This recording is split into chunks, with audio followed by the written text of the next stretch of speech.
നമ്മുടെ mobile phone ചിലപ്പോൾ hang ആകാറുണ്ട്, ചില സമയത്ത് ഹീറ്റ് ആകാറുണ്ട്. പല ആളുകളും പറയാറുണ്ട് മൊബൈൽ ഫോൺ കഴിഞ്ഞ ദിവസം മുതൽ ഭയങ്കര ഹീറ്റിംഗ് ആണ്, നമ്മൾ ഉപയോഗിച്ചില്ലെങ്കിൽ പോലും മൊബൈൽ ഫോൺ ഹീറ്റ് ആകുന്നുണ്ട്. ചില ആളുകൾ പറയും നമ്മുടെ മൊബൈൽ ഫോൺ ഹാങ് ആണ്, സ്റ്റോറേജ് ഒക്കെ ഫ്രീ ആണ്, എന്നിട്ട് എന്തുകൊണ്ട് ഹാങ് ആകുന്നു എന്നൊക്കെ പല ആളും പറയാറുണ്ട്. ഈ രണ്ട് പ്രശ്നത്തിനുള്ള പരിഹാരമാണ് നമ്മൾ ഇന്നത്തെ വീഡിയോ. തീർച്ചയായിട്ടും നിങ്ങൾ അറിഞ്ഞു വെക്കുക, ഇന്നല്ലെങ്കിൽ നാളെ നിങ്ങൾക്ക് ഈ വീഡിയോ ഉപകാരപ്പെടും. അതുകൊണ്ട് കണ്ടുവെക്കുക, നിങ്ങളുടെ സുഹൃത്തുക്കൾ കൂടി വീഡിയോ ഷെയർ ചെയ്ത് കൊടുക്കുക.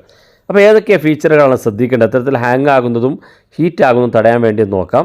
അതിനുവേണ്ടി നമ്മൾ ചെയ്യേണ്ടത് നമ്മുടെ മൊബൈൽ ഫോണിൻ്റെ സെറ്റിങ്സ് ഓപ്പൺ ചെയ്യുക. എബൌട്ട് ഫോൺ എന്നുള്ള ഓപ്ഷൻ കാണും. ചില മൊബൈൽ ഫോണിൽ ഇതുപോലെ എബൌട്ട് ഡിവൈസ് എന്ന് കാണും, അത് ക്ലിക്ക് ചെയ്ത് കൊടുക്കുക. ക്ലിക്ക് ചെയ്യുമ്പോൾ ഇവിടെ ഇതുപോലെ കാണാൻ സാധിക്കും, നിങ്ങളുടെ മൊബൈൽ ഫോണിൽ വേർഷൻ എന്ന് കാണാൻ സാധിക്കും. ഇവിടെ നിങ്ങളുടെ മൊബൈൽ ഫോണിൽ ബിൽഡ് നമ്പർ എന്നായിരിക്കും കാണാൻ സാധിക്കുക. ഇവിടെ നിങ്ങൾ ഏറ്റവും മുകളിൽ കാണുന്ന വേർഷൻ നമ്പർ എന്നുള്ളത് 7 തവണ ഇതുപോലെ പ്രസ് ചെയ്ത് കൊടുക്കുക. അപ്പോൾ താഴെ കാണുന്ന ഭാഗത്ത് കാണാൻ നിങ്ങൾക്ക് ഡെവലപ്പർ ഓപ്ഷൻ എനേബിൾ എന്നുള്ളത്. മൊബൈൽ ഫോണിൽ MIUI വേർഷൻ ആയിരിക്കും, ചില മൊബൈൽ ഫോണിൽ ബിൽഡ് നമ്പർ എന്നായിരിക്കും കാണാൻ സാധിക്കുക. ഇതായിരിക്കും ക്ലിക്ക് ചെയ്യേണ്ടത്. ഞാൻ ഉപയോഗിക്കുന്ന ഓപ്പോ മൊബൈൽ ഫോണിൽ വേർഷൻ നമ്പറാണ് ക്ലിക്ക് ചെയ്യേണ്ടത്.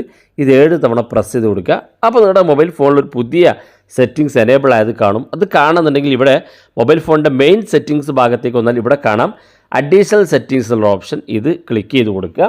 ശേഷം നിങ്ങൾ താഴെ ഭാഗത്തേക്ക് വരിക. നിങ്ങൾക്ക് സെറ്റിങ്സിനകത്ത് പുതിയൊരു ഫീച്ചർ വന്നത് ഡെവലപ്പർ ഓപ്ഷൻ എന്നുള്ള ഈ ഫീച്ചർ, ഇത് ക്ലിക്ക് ചെയ്ത് കൊടുക്കുക. ഇനി നിങ്ങളുടെ മൊബൈൽ ഫോണിൽ നിങ്ങൾ ഇത്തരത്തിൽ 7 തവണ പ്രസ് ചെയ്തിട്ട് ഈ ഡെവലപ്പർ ഓപ്ഷൻ കാണുന്നില്ലെങ്കിൽ മൊബൈൽ ഫോണിൻ്റെ സെറ്റിങ്സിൽ ഏറ്റവും മുകളിൽ നിങ്ങൾ ഇതുപോലെ ഡെവലപ്പർ ഓപ്ഷൻ എന്ന് സെർച്ച് ചെയ്ത് കൊടുത്താൽ മതി, ഈ സെറ്റിങ്സ് കാണാൻ സാധിക്കും. ആദ്യമായിട്ട് എനേബിൾ ചെയ്യുമ്പോൾ ചിലപ്പോൾ ഏറ്റവും മുകളിൽ കാണുന്ന ഡെവലപ്പർ ഓപ്ഷൻ എന്നുള്ളത് ഡിസേബിൾ ആയിരിക്കും.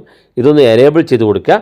ഇവിടെ താഴെ ഭാഗത്തേക്ക് വന്നാൽ ഇവിടെ കാണാൻ സാധിക്കും റണ്ണിങ് സർവീസ് എന്നുള്ളൊരു ഓപ്ഷൻ ഇവിടെ കാണാൻ സാധിക്കും.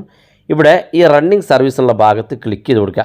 ക്ലിക്ക് ചെയ്യുമ്പോൾ നിങ്ങളുടെ മൊബൈൽ ഫോണിൽ ഏതൊക്കെ ആപ്പുകളാണ് കറങ്ങിക്കൊണ്ടിരിക്കുന്നത് അല്ലെങ്കിൽ ബാക്ക്ഗ്രൗണ്ട് റൺ ചെയ്തുകൊണ്ടിരിക്കുന്നതെന്ന് കൃത്യമായിട്ട് നിങ്ങൾക്ക് ഇവിടെ കാണാൻ സാധിക്കും. ഇവിടെ സിസ്റ്റം ഉപയോഗിക്കുന്നത് 2.3 GB റാം സിസ്റ്റം ഉപയോഗിക്കുന്നുണ്ട്. അതുപോലെ തന്നെ ആപ്സ് 2.3 GB ഉപയോഗിക്കുന്നുണ്ട്. ഇപ്പോൾ ഇവിടെ ഇങ്ങനെ മാറിക്കൊണ്ടിരിക്കുന്നത് കാണാൻ സാധിക്കും. ഇപ്പോൾ ഇവിടെ 2.4 ആയി, ഇനി അടുത്തത് ഇങ്ങനെ മാറിക്കൊണ്ടിരിക്കുന്നത് കാണാൻ സാധിക്കും. നമ്മുടെ മൊബൈൽ ഫോൺ ബാക്ക്ഗ്രൗണ്ടിൽ എത്രത്തോളം ആപ്പുകളും വെബ്സൈറ്റുകളും വർക്ക് ചെയ്യുന്നുണ്ടോ അതിനനുസരിച്ച് നമ്മുടെ റാം ഇങ്ങനെ വ്യത്യാസം വന്നുകൊണ്ടിരിക്കും. ഇപ്പോൾ നമ്മുടെ മൊബൈൽ ഫോണിൽ എത്ര ഫ്രീ റാം ഉണ്ടെന്ന് ഇവിടെ അവസാനത്തിൽ കാണാൻ സാധിക്കും. ഇവിടെ താഴെ ഭാഗത്തേക്ക് നോക്കുക, നമ്മുടെ മൊബൈൽ ഫോണിൻ്റെ ആപ്പുകൾ ഏതൊക്കെ ആപ്പുകളാണ് റാം ഉപയോഗിക്കുന്നത് കാണാൻ സാധിക്കും. ഇങ്ങനെ മാറിക്കൊണ്ടിരിക്കുന്നത് കാണാം. നമ്മൾ ഏതൊക്കെ ആപ്പുകൾ ബാക്ക്ഗ്രൗണ്ട് റൺ ചെയ്യുന്നുണ്ടോ അതെല്ലാം ഇവിടെ കാണാൻ സാധിക്കും. നിങ്ങൾ ഉപയോഗിക്കാത്ത ഒരുപാട് ആപ്പുകൾ പല പേരിൽ നിങ്ങൾക്ക് ഇവിടെ കാണാൻ സാധിക്കും. ഇതൊക്കെ നിങ്ങളുടെ റാം ഉപയോഗിക്കുന്നുണ്ട്. ഇത് നിങ്ങളുടെ മൊബൈൽ ഫോൺ ഹീറ്റ് ആകാൻ കാരണമാകും. കാരണം മൊബൈൽ ഫോൺ കൂടുതൽ വർക്ക് ചെയ്യുകയും നിങ്ങളുടെ ബാക്ക്ഗ്രൗണ്ടിൽ ഇത്തരം ആപ്പുകളൊക്കെ വർക്ക് ചെയ്യുകയും ചെയ്യും. അതുകൊണ്ട് തന്നെ ഈ റാമൊക്കെ ഉപയോഗിച്ചുകൊണ്ടിരിക്കും. ഇപ്പോൾ ഇവിടെ കാണാൻ സാധിക്കും ഇത്രയും MB റാം ഉപയോഗിക്കുന്നുണ്ട്. ഇങ്ങനെ ഉപയോഗിക്കുന്ന റാം നമ്മുടെ മൊബൈൽ ഫോൺ പെട്ടെന്ന് ഹാങ് ആകാൻ കാരണമാകും, മൊബൈൽ ഫോൺ ഹീറ്റ് ആകാനും കാരണമാകും. അത് നിങ്ങൾ ചെയ്യേണ്ടത് ബാക്ക് ബട്ടൺ ക്ലിക്ക് ചെയ്യുക. അതിനുശേഷം നിങ്ങൾ താഴെ ഭാഗത്തേക്ക് തന്നെ വരിക. ഇതേ ഡെവലപ്പർ ഓപ്ഷൻ താഴെ ഭാഗത്തേക്ക് വരുമ്പോൾ ഇവിടെ കാണാൻ നിങ്ങൾക്ക് കുറച്ച് താഴോട്ട് വരണം. ഇവിടെയാണ് ഡോണ്ട് കീപ്പ് ആക്ടിവിറ്റി എന്നുള്ളൊരു ഓപ്ഷൻ ഇവിടെ കാണും. ഇത് നിങ്ങളുടെ മൊബൈൽ ഫോണിൽ ഒന്ന് എനേബിൾ ചെയ്ത് കൊടുക്കുക.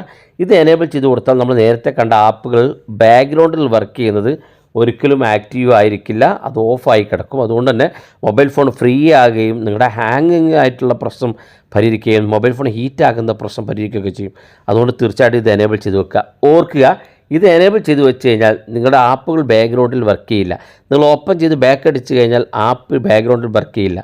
അതുകൊണ്ട് തന്നെ ചില ആപ്പുകളിലേക്ക് വരുന്ന നോട്ടിഫിക്കേഷൻസ് ഓഫായി കിടക്കും. ഇപ്പോൾ ഉദാഹരണത്തിന് നിങ്ങളുടെ ഇമെയിൽ ID വരുന്ന മെസ്സേജുകൾ നിങ്ങൾക്ക് ഓഫായിരിക്കും. കാരണം അത് ബാക്ക്ഗ്രൗണ്ടിൽ വർക്ക് ചെയ്യാത്തതുകൊണ്ട് തന്നെ അതിലേക്ക് നോട്ടിഫിക്കേഷൻ വരില്ല. ഇനി നിങ്ങളത് ഓപ്പൺ ചെയ്യുന്ന സമയത്ത് നിങ്ങൾക്ക് അതിലേക്കുള്ള മെസ്സേജൊക്കെ വരും. പക്ഷേ ബാക്ക്ഗ്രൗണ്ടിൽ വെറുതെ റൺ ചെയ്ത് നിങ്ങളുടെ മൊബൈൽ ഫോൺ ഹീറ്റാകുകയോ ഹാങ് ആകുകയോ ചെയ്യാതെ അത് ഓഫ് ചെയ്ത് കൊടുക്കും. അപ്പോൾ ആ കാര്യം കൂടി ശ്രദ്ധിക്കുക. നിങ്ങളുടെ മൊബൈൽ ഫോൺ സ്ഥിരമായിട്ട് ഹാങ് ആകുന്നുണ്ടെങ്കിൽ മാത്രം നിങ്ങൾ ഉപയോഗിക്കുക. അതുപോലെ തന്നെ ഹീറ്റ് ആകുന്നുണ്ടെങ്കിലൊക്കെ ഈ ഫീച്ചർ നിങ്ങൾ ഉപയോഗിച്ച് നോക്കുക. വീഡിയോ ഇഷ്ടപ്പെട്ടെങ്കിൽ നിങ്ങളെ സുഹൃത്തുക്കൾക്ക് മറക്കാതെ ഷെയർ ചെയ്ത് കൊടുക്കുക. ഇതുപോലുള്ള വ്യത്യസ്തമായ അറിവുകളുമായി നമുക്ക് അടുത്ത വീഡിയോയിൽ കാണാം.